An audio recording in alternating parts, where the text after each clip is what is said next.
What was your first job as an architect, Mr. Wright? Well, I think I wanted to be an architect, and as near as I could get to it. In Madison, we were poor. We had no money to send me to an architectural school, and Madison, our home, had an engineering school, and a very kind dean, Professor Conover, gave me a stipend to work for him and work my way through the course at the university, and I worked my way almost through it. If I'd stayed 3 months longer, I would have been given a degree as an engineer, but I was anxious to be an architect, and so I started out for Chicago 3 months before I would have graduated.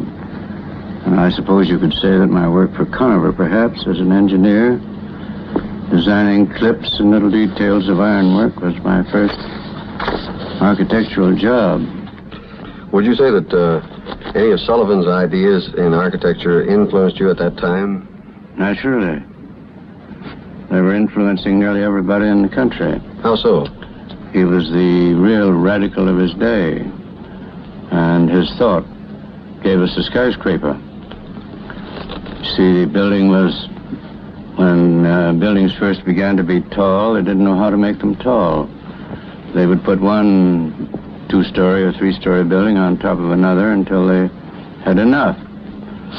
And I remember Lieber Meister would come in and did come in and throw something on my table, the Wainwright building in St. Louis.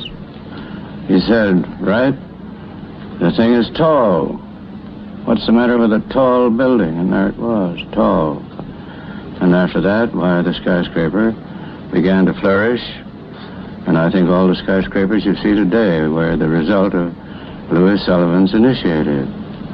And that was his kind of mind, his type of thought.